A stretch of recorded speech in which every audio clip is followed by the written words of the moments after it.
Hello Normans, and welcome back to this week's Norman News. I'm Grace Suomi. And I'm Natalie Gold. Stay tuned for news on the new school merchandise. And more on another wave of COVID. Around the school in 15 minutes, this is the Norman News.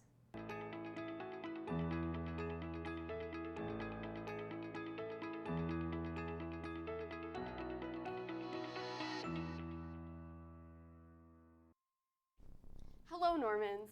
BHHS has teamed up with Lululemon to create BHHS-themed line of clothing, perfect for all seasons of the year. Check out some of the awesome Align leggings and shorts patched with the BHHS crest. To access these limited edition items, either go to the student store or check your Aries messages for more information. Now to Natalie with health.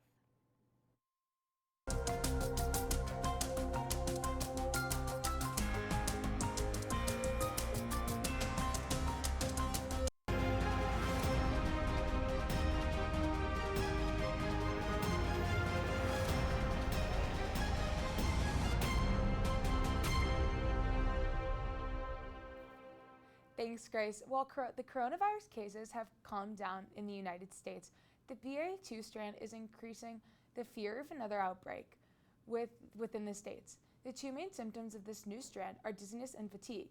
Dr. Fauci warns the U.S. that COVID infection rates are most likely going to increase in the coming months. China has just reported its first deaths in over a year due to the coronavirus. In the United States, Pfizer and Moderna have both spoken out claiming it's time for another COVID vaccine booster. While you can't get the fourth shot just yet, soon enough the second booster shot should be available to eligible receivers, including the elderly, frontline workers, and people who are immunocompromised.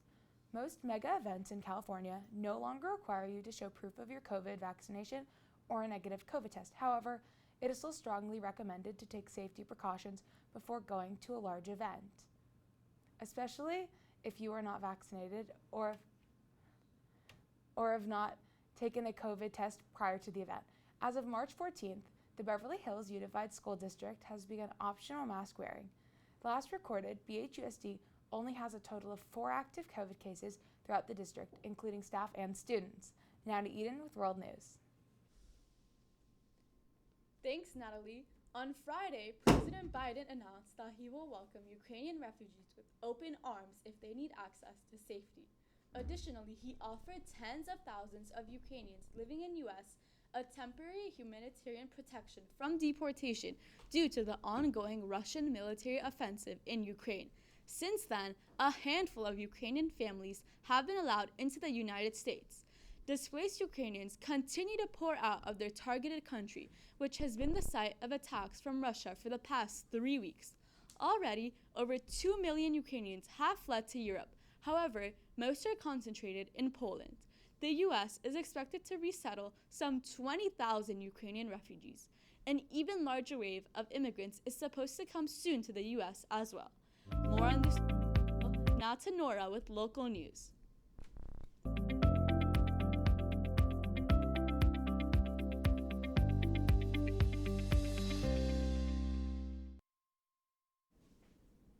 Thanks, Eden. After about 9 months, the Beverly Hills City Council met for its in-person meeting on March 15th. The council used a hybrid method, meaning that they could join either in person or remotely. The council discussed the new things that are happening in housing and Ukraine. The city plans on developing and growing Beverly Hills land and how housing will be affected throughout the next 8 years. Mayor Wunderlich also said that the city will be placing Ukrainian yellow and blue flags on the bridge above Rexford Drive to show their support. Now to Deborah with entertainment.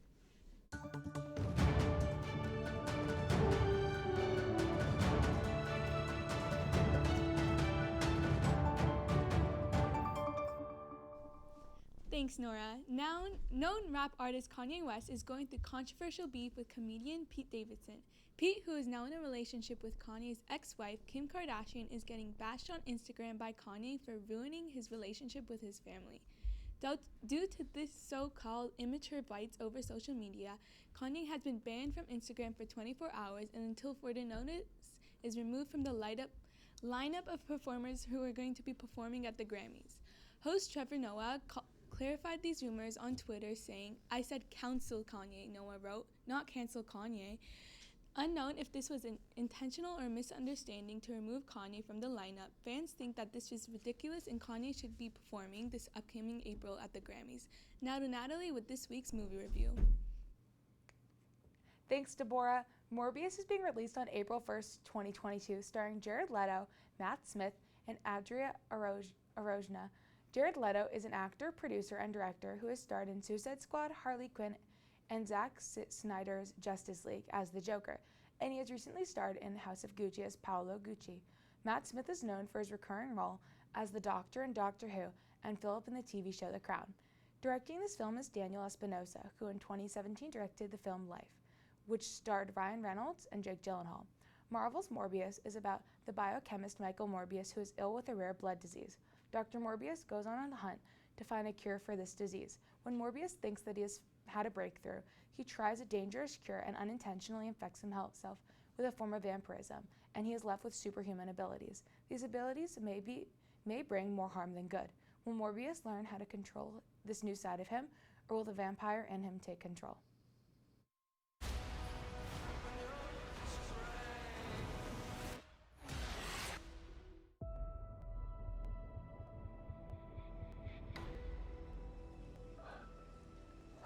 You need a doctor? I am a doctor. I should have died years ago. People all over the world have my disease. Amir, To find a cure, we have to push the boundaries, take the risks. if you're gonna run, Do it now.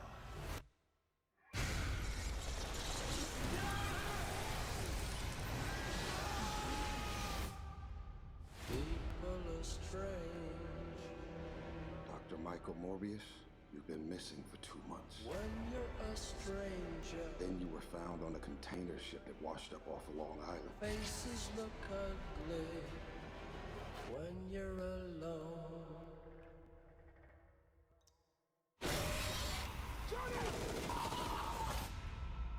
What did you do to yourself, Doctor? I wish I knew.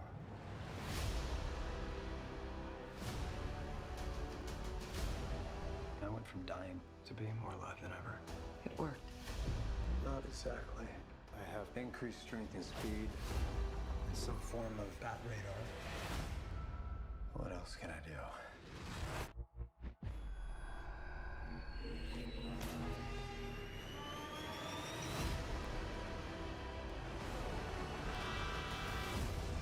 There are limits. There has to be. There's something inside of me that wants to hunt and consume blood. Michael. when you're a stranger, faces come Can you control it? I don't know. Half the city wants to kill you. We haven't had anything this good since that thing in San Francisco. The other half wants to control you. Hey, Dr. Mike, you and I should stay in touch. I'd do anything to save a life. But I don't know what I'm capable of. You save lives, you don't take them. Are you here to heal the world? Or to destroy it?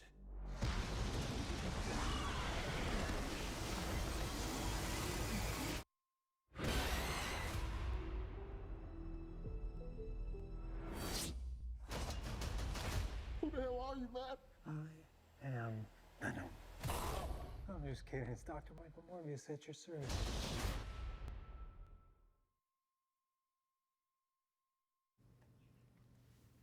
Thank you so much, Natalie. Morbius looks amazing, and I can't wait to go check it out. Get your tickets for Morbius today. Now let's send it to Julia with this week's field report.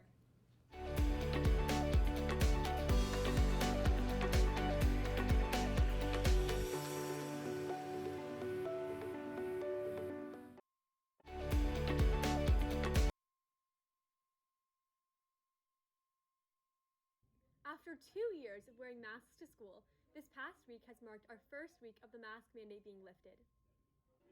These 2 years of wearing masks to school have hid our facial expressions from one another. This is a big change for Beverly students. Let's see how they feel about it. How do you feel about not having to wear a mask to school anymore? I really like it because I can breathe in my classes now, and yeah. It's great. I feel great. I really like it because the mask was really distracting, and it's actually increased my grades not having to wear the mask because I can focus better, and it was really hard to breathe while wearing one. I like it because it's like better and easier to breathe without the mask. I love it. I think it's a little weird at first because like I'm so used to like seeing everyone with their masks on, but I actually love not having to wear a mask. I can breathe, I can express myself, I can express my face, and I hope we never have to wear masks again. I feel like it's much more freeing. It's weird at first because like you can see people's like reactions, their faces. Like when I first saw my teachers, I was just like, wow, that's not my teacher. This is some completely random person. But like now that like it's been 2 days, I can already see like my acne start to clear up, like from the mask, my maskne. It's going away. It's just so much better without a mask, and I'm so happy, and I hope that we never have to go back to wearing masks again. I'm really happy because I can actually breathe. I feel free and I really like it. I've been waiting for this to happen for a long time. Honestly, it feels great. I don't have to be scared about getting caught by the security guards. I feel like I can actually breathe in my classes. Like when I get like anxious, like I feel like I don't have oxygen, and the mask just makes it way worse. So like now I actually have air. Thank you for watching our film report. Whether Beverly students choose to wear face masks or not is their decision. But as for now,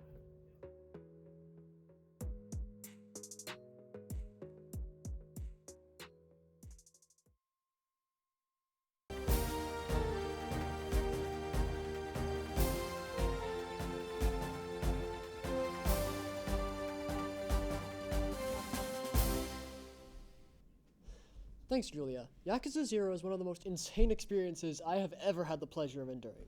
Just for context, if you don't know what the term Yakuza means, think of it just as the Japanese mafia, with clans being the equivalent of gangs. The story takes place in 1988 Japan, starring our two main protagonists, Kazuma Kiryu, a stoic and honor-bound former member of the Tojo clan and real estate businessman, now exiled after being framed for murder, and now attempts to clear his name, and Goro Majima, an eccentric cabaret club owner who contrasts Kiryu's stoicism by being really goofy, and a former member of the Dojima clan, given the job to assassinate someone for redemption before finding out that that person is an innocent blind lady.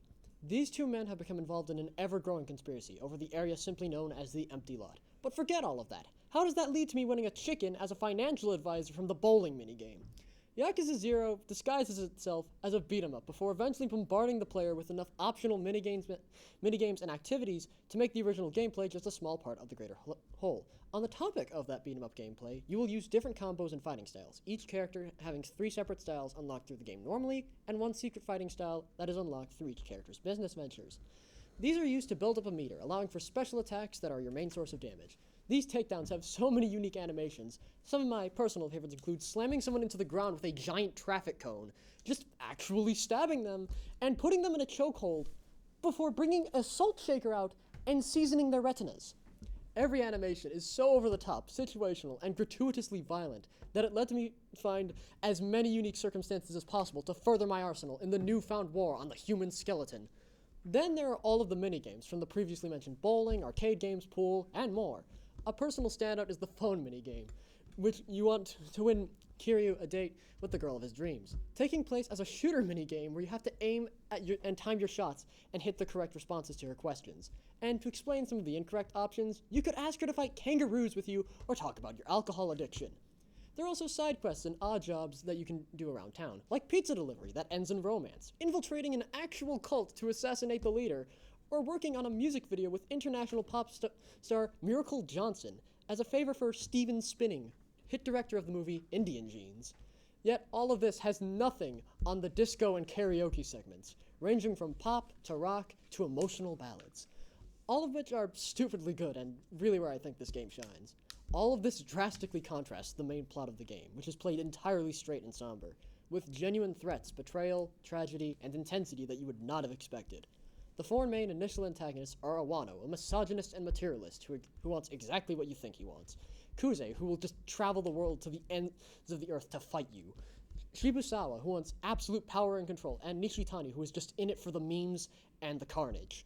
With friends and enemies fluctuating in the blink of an eye, this totals to make Yakuza's tonal dissonance just so intense that it could best be described as neck-shattering.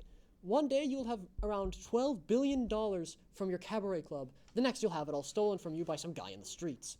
One moment you will have just sent 90 men to the hospital, the next you'll be nervously on your phone trying to get a date set up. Someday you'll have sung your heart out with your best friend on karaoke night, and the next you'll have a gun put to your head by the same man. This dissonance also helps flesh out the characters by just seeing them do regular stuff.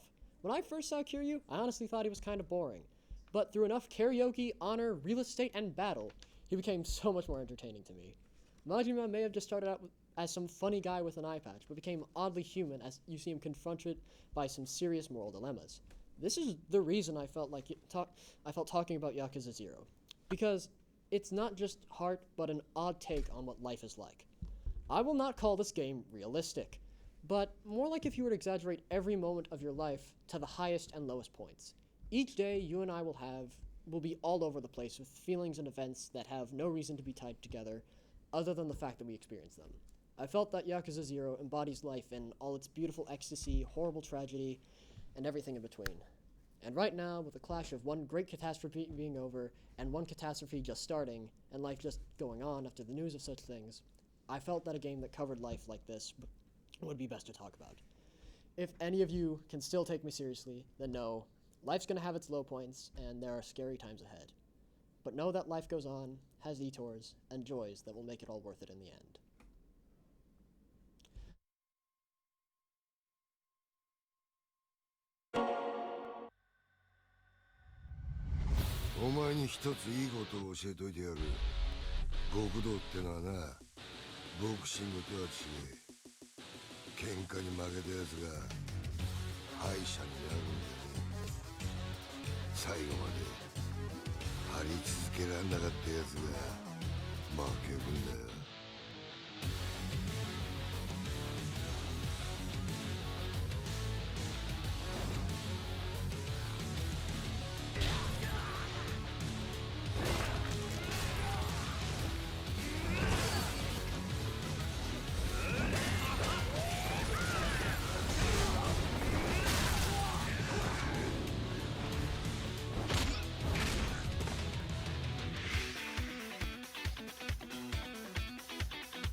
Thanks, Matthew, and thank you for tuning in to this week's Norman News. I'm Grace Suomi. And I'm Natalie Gold. We'll see you next week.